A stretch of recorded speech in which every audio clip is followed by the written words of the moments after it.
Yo guys, what is going on? It is Invin here, and today what I'm bringing to you guys is everything that you need to know from the New World February developer update video, and this was released a couple of hours ago along with kind of a summary clip formation on Twitter and a written summary on the website.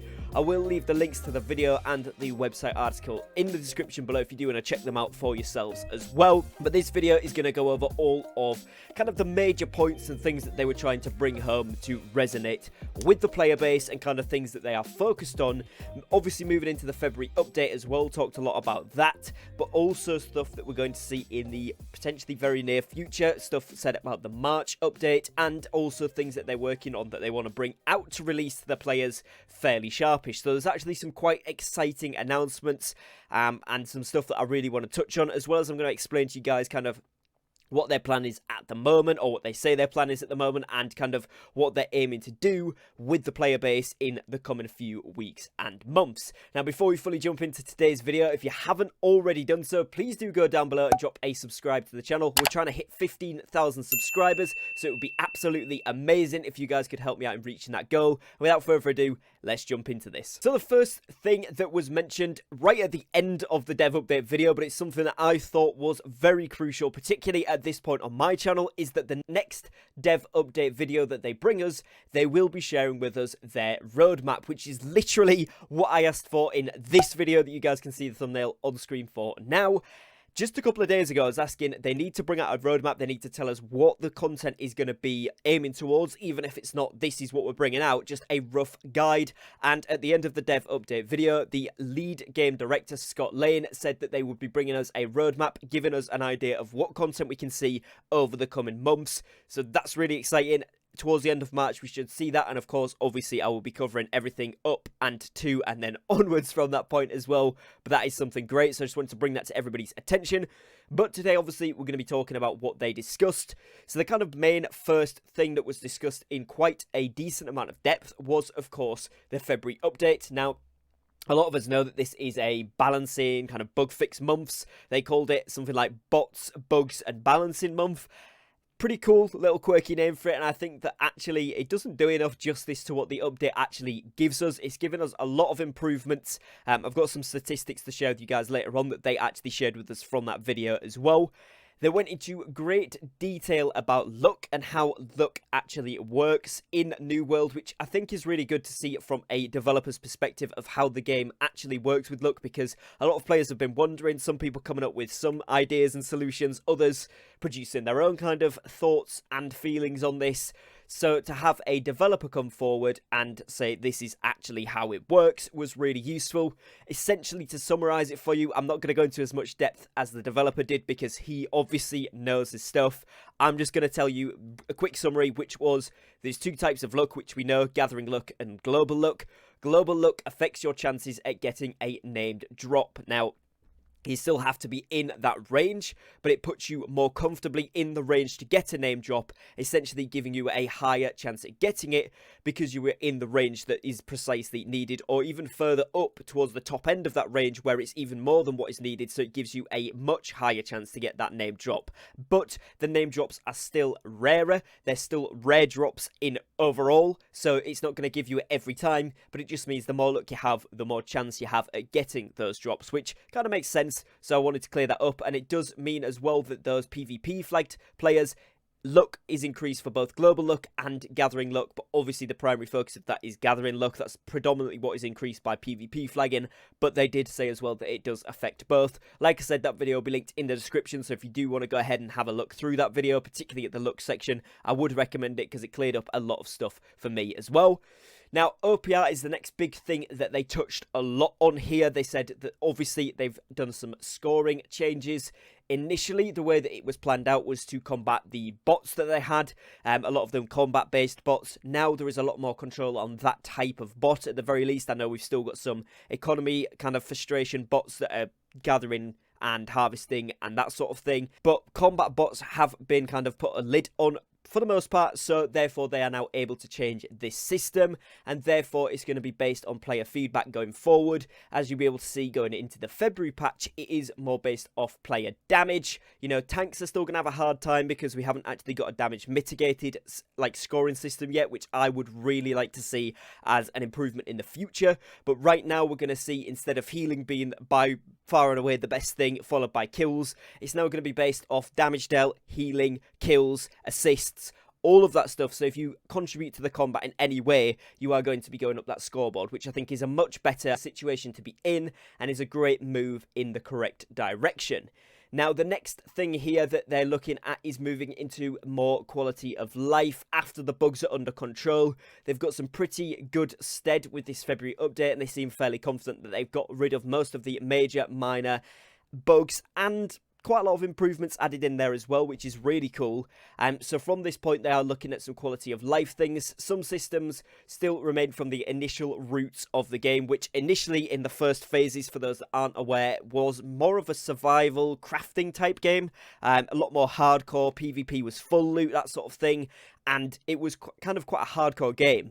Now, some of those systems and the game's first initial architecture and the system types that have resulted from this do actually still have those, you know, initial thoughts and kind of ideas packed into them, which is why we see some more time-gated content than we'd like, and also less access to some of these systems like the orbs, for example, for entering the expeditions. Those can be quite annoying for some players.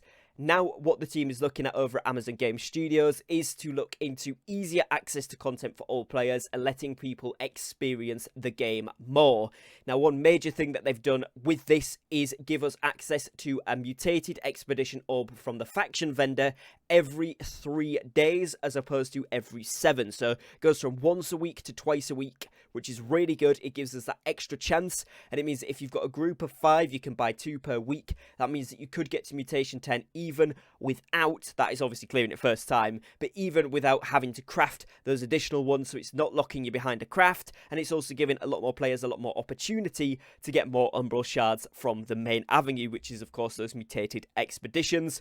And I think this is something we'll see generally across the board go into more content in the future, which is a really positive move in my opinion. Now, also, we've seen massive reductions to Azoth costs for fast traveling to places and for resetting your home TPs wherever you've got your houses. Those are going to be really slashed across the board down to very base minimum prices, so that Azoth has still got a function, but it's not the be-all and end-all. It's going to cost you 500 Azoth to travel here, so then after that, you're not going to have much left. You can't move stuff about as freely. They're kind of getting rid of that with the idea that, you know, we'll be able to ferry things around.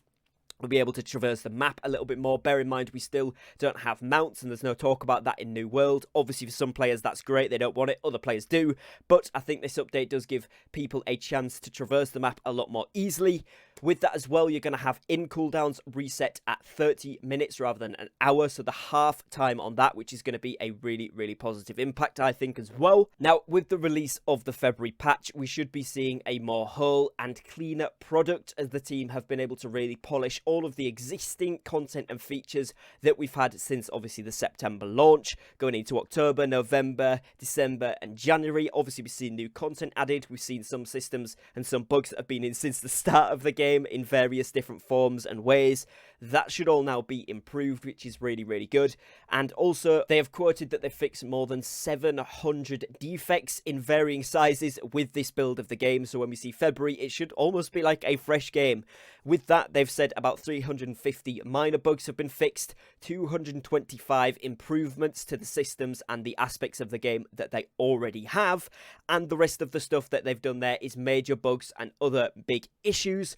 So as you can probably tell by the statistics on that, like I said towards the beginning of the video, it's going to be quite a big impactful update that I think a lot of players are going to be very happy with, and it is really going to streamline and improve the quality of life for everyone that plays New World, which is a fantastic position for them to be in, especially when I move on to some of the things they've hinted at from the March patch, which is going to be a content patch from what I can tell, and some great hints towards what this stuff could be further down the line as well. So when we get into that, you'll see why that's such a crucial thing to have done, have polished up the entire game. Now, Server mergers are mostly done for now. I know a lot of people were wondering about this, a lot of players wondering if there'll be any more. At this point, we've all had our second server transfer token, and obviously, as you will see, there's a lot of movement going across the board with those. They did manage to do a cross-set merger or two with these server mergers, or the second round of them, which is really, really big news, because it does mean in the future, in theory, we could see some larger powerhouse servers created in in terms of having multiple servers from across the regions potentially going into one big server, or some of the bigger servers from different sets merging together to create a big powerhouse, which could be really cool. So it could essentially mean that we can see any servers merge from the same region, which in a lot of ways can be really good for the player health, and of course, obviously the maintenance of keeping people active on the server, because there's competition, there's people to group up with, so that is a possibility. They're not looking at it right now. They've said they're mostly done for now with server mergers, but it is the possibility there for future reference, which I think is a great thing. Now, as well as this, we've also seen increased massively the fluidity of the movement and the combat movement, and generally kind of the aspect style of the game, how you move around the terrain, how you interact with the terrain, how you interact when you're in combat.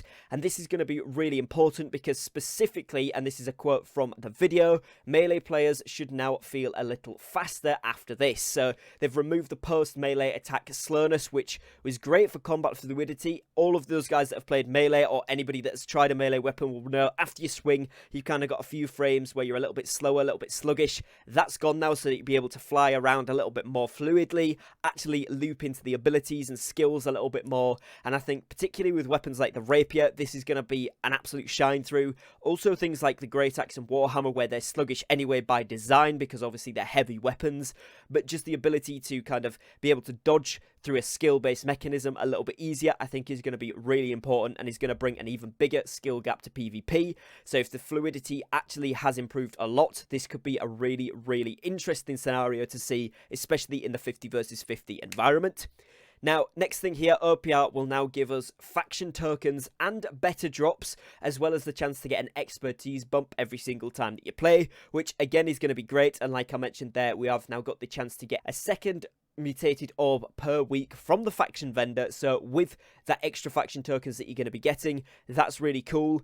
On top of that, things like the chisels that you need to craft the keys will also be more accessible, as you'll be getting a more abundance of those faction tokens whilst you're doing things like your gypsum grinds. So again, it all feeds into the same system now, which I think is a really good move and helps to keep player progression going in a vertical and horizontal way quite fluidly. They've also moved on to a big focus at allowing players to make more material progression per session rather than feeling stuck. This, in my opinion, is one of the biggest things to take from this update and from the direction that they are now taking with the game. They want to allow people to make several, variations of progression per play session, which means even if you only play for 30 minutes, you should be able to do something in that time zone or that time frame that actually feels like you've progressed your character and your account forward. So this is a really great move, even if it's not something you see a massive impact on in February, which I think a lot of people probably will, but maybe some of the very, very casual players that only play a few hours per week, then you might not see as much of that. But going forward, with that being AGS's mindset on this, we should see some content coming down the line that allows those players to make some great progression. And when you can get stuck in on those days where you're able to play a couple of hours at least, you're going to see some great progression, and that is something that all players will really benefit from. Now, they spoke a lot about player and community feedback, really trying to implement that going forward, which again, from a game development team, is a fantastic thing to hear as a player and, as the community. Now, with that as well, we've got more of the story coming soon, speaking about particularly the next arc, in quotation marks, of the story, and that's going to include new villains, some characters returning, but maybe in different guises or from different perspectives. Now, this could mean several things. It could mean new areas, new expansions, new expeditions coming soon. And of course, with that, there is tons of possibilities about what the next arc could be. Obviously, in other MMOs, we've seen varying different things that have happened throughout storyline progressions and, you know, different types of things. And with Eternum being the setting that it is, you know, the Isle of Magic and Corruption, where has that stemmed from? We're going to look more into the history of the Ancients, which for someone like me who really likes the lore of a game and is interested in playing through the story, that's going to be really cool. I'd like to see where all these big spheres have come from, all these massive temples, and kind of like, you know, Amri Temple, the Shattered Obelisk, places like that around the map. Where have they originated from? And that's something that we should be seeing covered up with this story moving into the March patch, which is going to be really exciting to kind of explore and see. And they also kind of said that they were wrapping up that part of the story with the March patch, which means we could see some really cool implementations to the game, potentially the addition of a new progression endgame system, and then we move into some new content going forward into April and beyond, which is very exciting and means that we could see almost like an end to Season 1 of New World and moving into some crazy new stuff in the future. So loads of possibilities available there. Do drop me a comment letting me know what you think could potentially happen or what you would like to see happen with the story and direction that New World goes in with that. But that's really cool as well. Now with that, what they said about the March update, and this was Scott Lane, the game director, said that it is the final stamp on the story we are telling. So that's going to mean we're going to see a wrap up of all of the current things. We're going to see lots of loose ends tied up. In my opinion, that's going to mean new expeditions to finish off a boss fight. They mentioned several times a confrontation with Isabella, who is of course the captain that runs away in Dynasty Shipyard. She disappears and she's kind of the champion of corruption there. Also, we've got Thorpe. Although we do defeat him in the depths, we do know that he is up in Mirkgard in the destroyed church up there, so maybe we'll see some interaction with him in a future expedition. Whether that'll be in the coming patch, I don't know, but that's the indication we're getting given by the wrap-up effect. So this could be really, really cool, and of course, yeah, it could lead to several potential new systems, progression systems, new areas, all sorts of stuff like that, so that is really cool. But like I said, at the end of March, we will know a lot more because obviously we'll know what the update is going to contain. And with that, they are giving us a roadmap for future progression, which is super, super exciting. So lots of really cool things covered in this dev update video. Lots of really cool spoilers given to us about potential future content to keep our minds active. I think this was intentional and I really like that because it has got me a lot more excited for the upcoming stuff in New World. And of course, the bug fixes and stuff that are coming in February are really important and will be super useful. But the March content update is sounding like it's going to be really, really exciting as well, so I can't wait to get hands on with that. As I said, as always, let me know in the comments your thoughts and feelings on this, but that is going to be it for today's video. It's basically a wrap up of all of the most covered points from their video. Hopefully you guys have found it useful and informative. If you have, be sure to drop a like and subscribe down below. Other than that, I will catch you guys tomorrow in a brand new upload. Thank you for watching, thank you for your time, and peace.